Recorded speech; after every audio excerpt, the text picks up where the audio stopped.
Hello, class of 2022. My name is Alan Waite, and I'm one of the counselors here at Issaquah High School. Today, we're going to be going through the information that you need for your final course selection day so that you can register for your classes for senior year. We're going to go through what credits are required for graduation. We're going to talk a little bit about your graduation pathways and other graduation requirements. We'll then talk about your junior credit conferences that you hopefully had earlier this year with your counselor.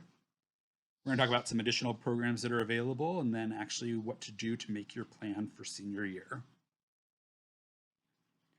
So this should be a review for most of you. In order to graduate in the state of Washington, you need to earn a minimum of 24 credits. Of those credits, 4 credits, which equals 4 full years, need to be of English. 3 credits need to be social studies. So typically that would be world history 1, 2, and 3, a year of US history, and then a semester of civics your senior year.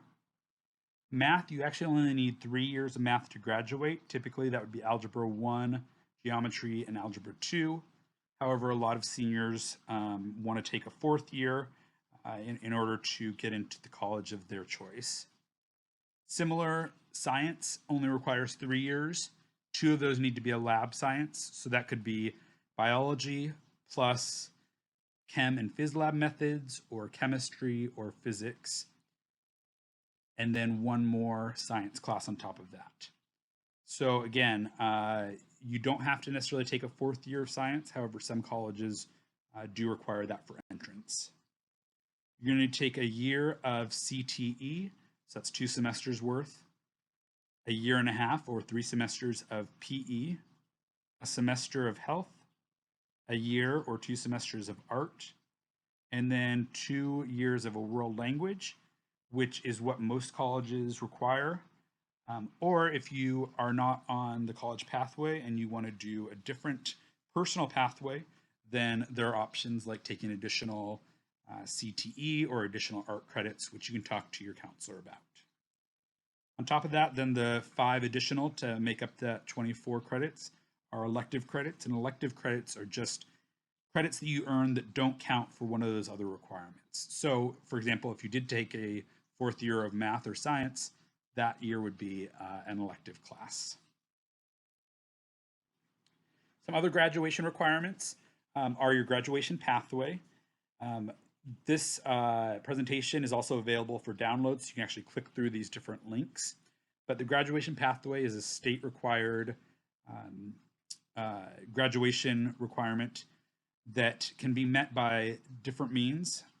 A lot of the students meet it through by taking their Smarter Balance, their junior or senior year of high school, and scoring high enough on it to count. Other students will take the ASVAB test, which is the military entrance exam that you can take. And if you earn a minimum score, then you will meet your graduation pathway. Another option is the CTE pathway, and that could be taking a series of 2 credits of CTE classes that could include 2 years of American Sign Language. It could include taking Algebra 2 and Personal Finance, or Material Science and Personal Finance. There are some other options too, so make sure you click through this link or talk to your counselor about it if you have questions. You also need to complete your high school and beyond plan. Again, the link is provided in this presentation. You need to make sure that by the end of your senior year that you've got a 100% status in the careercruising.com website. You also need to have a Northwest Studies 0.5 credit. Most of you already had this for middle school if you went to a middle school in the Issaquah School District and passed your classes. If you did transfer in, maybe you transferred in your sophomore or junior year, then you may need to take Northwest Studies next year. That's something you can check in with your counselor about. Most all of you had a chance to meet with your counselor earlier this year to do your junior credit conference. Hopefully this form on the screen looks familiar. Your counselor should have completed this with you and then emailed you a copy. If you don't have that copy still and you can't find it in your email inbox, then you can contact your counselor requesting a copy of it. This is a good reference point for your remaining credits that are needed for graduation, as well as the other requirements like your Washington State history, your graduation pathway, and your high school and beyond plan. If you do make any changes to your courses after your credit conference that you had with your counselor, it is your responsibility to make sure that you update your plan in order to make sure that you get all the credits that are needed for graduation. There are some additional programs that are available to all students at Issaquah High School. Those include online learning. During the year, you could take classes online for credit recovery or for grade improvement or to get ahead in some cases. There's also the option of taking summer school this summer. You can also do Running Start. So even if you didn't do Running Start this year, you still have the option to apply through one of the local colleges and to earn both high school credits as well as college credits at the same time next year. You'll still want to sign up for 7 credits with Issaquah High School. That goes for all students. Even if you're doing Running Start this year and you know you're going to be doing it next year, you still need to go ahead and register for 7 credits with us, and then follow the steps on our website as well as through the college website to make sure that you do all you need to get set up for Running Start for next year. Another option is the WANIC program, which gives you a chance to do some more CTE skills-based classes, such as programs through DigiPen, programs like working on cars, or we have one at Issaquah.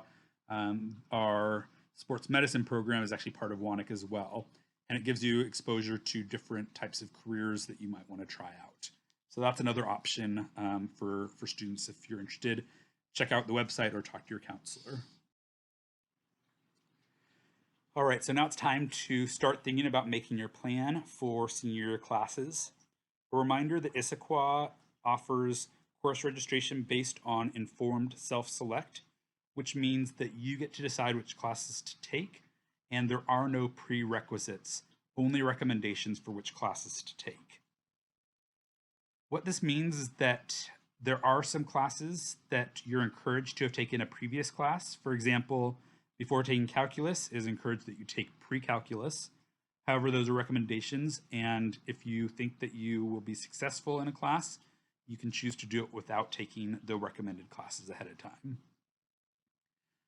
One note is that all of our classes that we will offer are based on what you sign up for this spring, which means that if you decide to change your mind, there may not be openings in the classes that you want to switch into.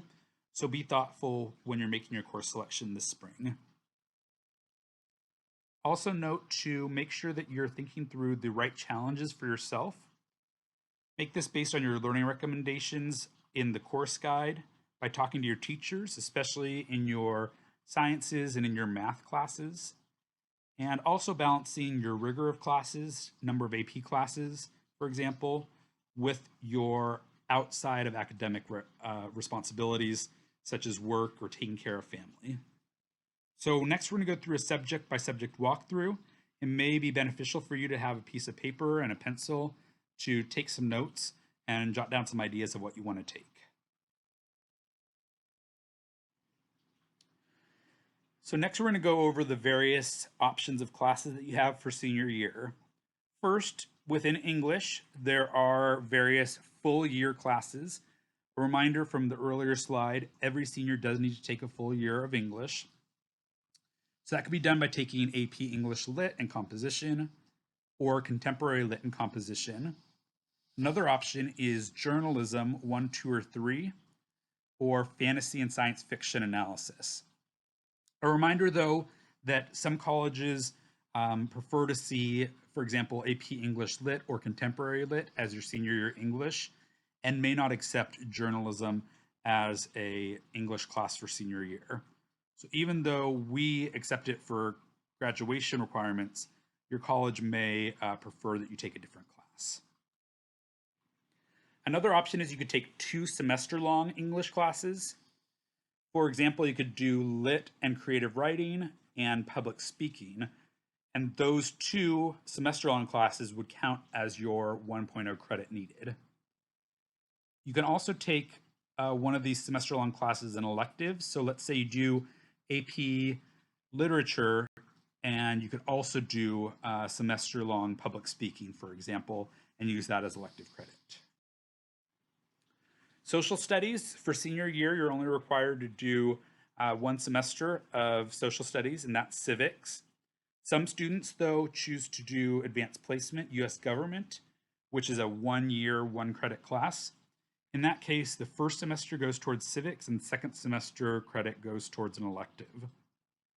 Again, some considerations. Some colleges wish to see that you've done additional social studies work. So for some of you, you may want to choose an elective such as history of sports or psychology, another one of the social studies programs to get some additional social studies credits.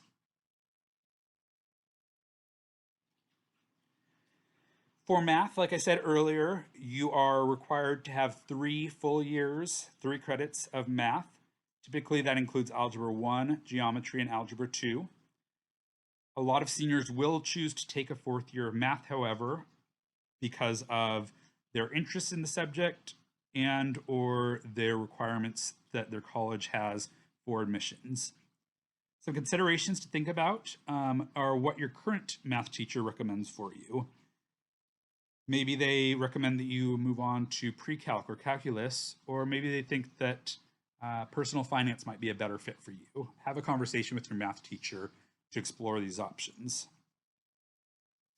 Our course guide, which you also have a link to through Canvas and through our website, will have additional information about your different math courses. I'm not going to go too into this chart, but just know that there's different options for progress through your 4 years. Mainly the green row on this chart is going to be the most helpful for you in figuring out what makes the most sense for you to take your senior year in math. Again, science, only 3 years are required for graduation. However, a lot of 4-year colleges are going to want to see a 4th year. They're also going to want to see that you've taken chemistry or physics, or potentially both, depending on the program you're looking at getting into. There are various other year-long options besides chemistry and physics that you can look into, as long as you already have 2 years of lab science. So that would be biology plus either chemistry, physics, or chem and phys lab methods. Again, there's a good number of AP options for sciences as well. And so there are pros and cons to these. So read this slide carefully when you're making your decision, and know that those AP classes do require an extra level of rigor in order to be successful. For world languages, again, you're not required to have 2 years for graduation. However, many colleges do want to see a 2 or even 3 years of the same language. So give some thought whether you want to continue on with a language if you're in one, or if you want to take a year your senior year. There are a few new courses being offered for the 2021-22 school year, including hiking fitness, which is a PE class, video game design class, which is a even more advanced computer science class. So it's kind of the next class after AP Computer Science. Also, there's a new social studies class being offered that is contemporary issues that could pair nicely with your civics class. All right, we've made it to our final slide, and this is just a reminder of what to do next. I would encourage you to talk to your family about what courses you're going to sign up for, particularly thinking about if you're wanting to take AP classes and remembering to balance your workload with being realistic about other commitments that you'll have next year, like applying to colleges or jobs or working with your family. Also, make sure to check out our counseling website for additional resources, including the course guide, which includes course descriptions as well as recommendations for classes that you will have already taken in order to be successful in a class. If you do need help or have additional questions, we'll be holding a question and answer session on March 10th. So stay tuned for a link for that session if you're interested. When you are ready to sign up for your classes, you're going to log into Skyward into your student access to request the actual classes. A reminder that all students, even if you're planning on doing running start, do need to choose 7 periods worth of classes. Skyward this year is a little bit different, so you're actually going to register for 14 classes, 7 for first semester, 7 for second semester. So for example, if you're registering for chemistry, make sure that you are registering for chemistry first semester as well as chemistry second semester. In addition, we encourage you to sign up for 3 periods worth of alternates or 6 semester long alternates. And all of this should be done by 8 p.m. on March 8th. Thank you for listening and congratulations on nearly completing your junior year of high school.